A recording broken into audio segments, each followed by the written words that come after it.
అనేక బస్తీలు 365 రోజులు ఓవర్ఫ్లో అవుతున్న విషయం, రోడ్లు భయంకరమైనటువంటి పరిస్థితి, డ్రింకింగ్ వాటరు మరి పరిశుభ్రంగా లేకుండా డ్రైనేజ్ కలుస్తున్నటువంటి విషయం, నెలల తరబడి వెలుగనటువంటి వీధి లైట్లు ఈరోజు అక్కడ మనకు అనిపిస్తూ ఉంది. ముఖ్యంగా బోడబండ కానీ, రేమత్ నగర్ కానీ, కొంతపాటు ఎర్రగడ్డ కానీ, యూసుఫ్ గూడ కానీ, షేక్పేట్ కానీ ఈ ఏరియాస్లలో చాలా ఒక గ్రామ పంచాయతీలో ఉండేటువంటి డెవలప్మెంట్ కూడా అక్కడ లేదు. ఒక మండల హెడ్ క్వార్టర్లో ఉండేటువంటి డెవలప్మెంట్ కూడా మరి ఇది ఈ యొక్క భాగ్యనగరంలో లేదనే విషయాన్ని సందర్భంగా మనం చేస్తున్నాను. ఇది ఇంటర్నేషనల్ సిటీ అయింది, ఇస్తాంబుల్ అన్నారు, సింగపూర్ సిటీ అన్నారు, న్యూయార్క్ వాషింగ్టన్ DC అన్నారు. మరి పరిస్థితి ఏ రకంగా ఉందో మనం అర్థం చేసుకోవచ్చు.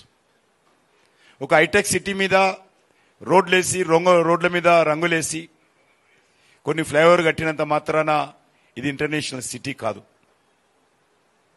ఈరోజు ఓల్డ్ సిటీ ఏ రకంగా ఉంది, గౌల్గూడ ఏ రకంగా ఉంది, మలక్పేట ఏ రకంగా ఉంది, అంబర్పేట, మషీరాబాదు, సికింద్రాబాదు, సనత్ నగర్, బోడబండ ఇవన్నీ కూడా మెయిన్ రోడ్లు ఒకటే కాదు డెవలప్మెంట్కు. మెయిన్ రోడ్లు దిగితే బస్తీలలో చాలా సమస్యలు ఉన్నాయి. గతంలో నేను మొదటిసారి శాసనసభకు ఎన్నికైనప్పుడు ఈ GHMCలో మిగులు బడ్జెట్ ఉండేది. బ్యాంకులో GHMC డబ్బులు డిపాజిట్స్ ఉండేవి. కానీ ఈరోజు పరిస్థితి ఏంటంటే వీధి లైట్లు వేయడానికి డబ్బులు లేవు. భారతీయ జనతా పార్టీ కార్పొరేటర్స్ మా పార్టీ నాయకులు పెద్ద ఎత్తున ఆందోళన చేస్తే 2-3 సార్లు ఒక్కొక్క కార్పొరేటర్ని పిలిచి మీకు 50 లైట్లు ఇస్తాము, మరి ఎక్కడ ఏమంటారో చెప్పండి అనేటువంటి పరిస్థితి హైదరాబాద్లో ఉంది. కాంగ్రెస్ పార్టీ ఎన్నికల ప్రచారంలో ఎక్కడ కూడా మేము వచ్చినటువంటి 2 సంవత్సరాల్లో ఈ యొక్క ఇచ్చినటువంటి 6 గ్యారంటీల విషయం కానీ, ఇచ్చినటువంటి అనేక రకాల 400 పైచీలకు సబ్ గ్యారంటీల విషయంలో కానీ ఎక్కడ కూడా ప్రస్తావించడం లేదు. ఎంతసేపు వ్యక్తిగతమైనటువంటి విమర్శలకు మజ్లిస్ పార్టీ మెప్పు పొందేందుకు గౌరవ ముఖ్యమంత్రి రేవంత్ రెడ్డి గారు ప్రయత్నిస్తున్నారు. అదేవిధంగా BRS పార్టీ కూడా మరి మేము ఇన్ని వేల కోట్లు జూబ్లీహిల్స్లో ఖర్చు పెట్టినామంటే ప్రచారం చేస్తున్నటువంటి పరిస్థితుల్లో మరి బోడబండలో ఉన్న పరిస్థితి ఏంది, కనీసం రోడ్డు లేనటువంటి పరిస్థితి, డ్రైనేజీ సమస్య పరిష్కారం లేనటువంటి పరిస్థితుల్లో మరి మీరు ఖర్చు పెట్టినటువంటి డబ్బులు ఎక్కడ పోయినాయో మరి BRS పార్టీ చెప్పాల్సినటువంటి అవసరం ఉంది. మేము 11 సంవత్సరాల్లో వేలాది కోట్ల రూపాయలు ఖర్చు పెట్టాం జూబ్లీహిల్స్ అని చెప్పి BRS పార్టీ చెప్తా ఉంది.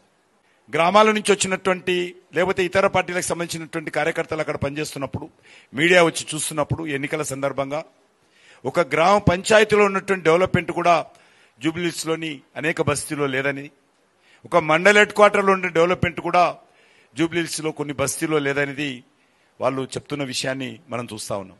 పాదయాత్ర చేస్తే ఖచ్చితంగా ఈ యొక్క డ్రైనేజ్ ఓవర్ఫ్లోనే తిరగాల్సినటువంటి పరిస్థితి జూబ్లీహిల్స్లో కనిపిస్తూ ఉంది. మరి బీజేపీ సంబంధించినంత వరకు మేము ప్రచారం కొనసాగిస్తూ ఉన్నాం. మరి ప్రధానంగా కాంగ్రెస్ పార్టీని సందర్భంగా నేను ప్రశ్నిస్తా ఉన్నాను. మీరు గత 2 సంవత్సరాలలో తెలంగాణ రాష్ట్రంలో ఇచ్చినటువంటి గత ఎన్నికల సందర్భంగా హామీలేంటి, మీరు ఆ గ్యారంటీలు ఏ రకంగా పరిష్కారం చేశారో చెప్పాల్సినటువంటి అవసరం ఉంది. 2024 డిసెంబర్ లోపల మరి ఈ యొక్క 6 గ్యారంటీలు పరిష్కారం చేస్తామని చెప్పి కొన్ని విషయాలు చెప్పారు. ముఖ్యంగా ఉద్యోగాలు, ఈ రకంగా అన్ని పత్రికల్లో కూడా ఫ్రంట్ పేజ్ ఎలక్షన్స్లో అడ్వర్టైజ్మెంట్ ఇచ్చింది కాంగ్రెస్ పార్టీ. మేము 2 లక్షల ఉద్యోగాలు భర్తీ చేస్తాము, డిసెంబర్ 2024 లోపల జాబ్ క్యాలెండర్ ఇచ్చారు. ఎప్పుడు ఏ ఉద్యోగాలు భర్తీ చేస్తామో ఇచ్చారు. మరి ఆ 2 లక్షల ఉద్యోగాలు ఎక్కడ పోయినాయో, జాబ్ క్యాలెండర్ ఎక్కడ పోయిందో తెలియదు. 2 సంవత్సరాలు కావస్తుంది. అంతేకాదు ప్రతి పెళ్లి చేసుకున్నటువంటి అమ్మాయికి తులం బంగారం ఇస్తామని చెప్పారు. ఏ ఒక్క పేదవాడికి కూడా, పేద కుటుంబానికి కూడా పెళ్లి జరిగితే తులం బంగారం ఈ రోజు వరకు ఇవ్వలేదు. మహిళలందరికీ 2500 రూపాయలు ఇస్తామని చెప్పి మాట ఇచ్చారు. ఏ ఒక్క మహిళకి ఇంతవరకు అది ప్రారంభం కాలే.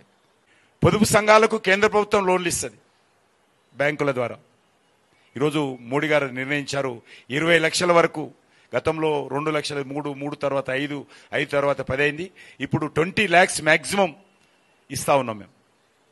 దానికి సంబంధించినటువంటి వడ్డీ మేము రాష్ట్ర ప్రభుత్వం భరిస్తామని చెప్పి గతంలో రాజశేఖర్ గారు ఉన్నప్పుడు భరించిన తర్వాత టీఆర్ఎస్ పార్టీ నిర్లక్ష్యం చేసింది.